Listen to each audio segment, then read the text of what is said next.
וחיוך. יגאל, מזל טוב. בשבילך התפשטתי פעמיים, אז הנה הפעם השלישית. לא! יגאל, כפרה עליך, על השפם שלך, על הגוף שלך, על הכריזמה שלך. תמשיך להיות בדיוק כמו שאתה, אוהבים אותך. יגאל אני מכירה המון שנים ותמיד נורא כיף להיות איתו. הוא צעיר לנצח וזה נורא כיף. נכון?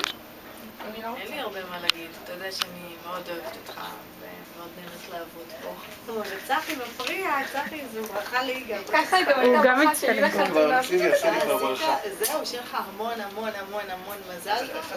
יגאל, הבוס הכי מקסים שיש בעולם, אחד האנשים הנכבדים בתעשייה, לא שאני מכירה הרבה אנשים בתעשייה, אבל הוא אחד האנשים הנכבדים, ואנחנו אוהבים אותו מאוד. איך ניתן להגיד על יגאל משהו ברק 60 שניות? זו הבעיה. יגאל הוא קודם כל אבא שלי. חוץ מזה, הוא פרסומאי תותח, שקודם כל זה אומר שהוא מכיר את כולם, וללכת איתו לסופר זה 45 דקות של שלום, שלא לדבר, ללכת לאיזה מסעדה או מקום ממש עכשווי. מה עוד יגאל בשבילי? חיבוק גדול ואוהב, אבא דוב. בחופש ואני עובדת. נו, ומה שלי? איפה המסמכי הורות שלך? למה זה ככה? את מצפה למשהו נחמד מאורלי? לא. יגאל, כל מה שיש לי להגיד זה, אתה מלך העולם.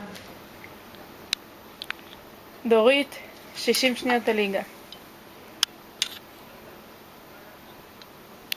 וזה תמו ה-60 שניות. נו?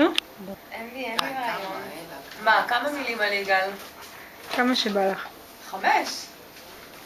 יגאל, we love you. כמה מילים על יגאל. מקסים, אדם מלא באהבה, כיף לעבוד איתו, ואני אוהבת אותו. תראי מה את מצלמת אותנו שם. נו, כמה מילים. תעזבי אותי עכשיו, בלה. דורית. 60 שניות זה ממש קצר בשביל להגיד דברים. תודה.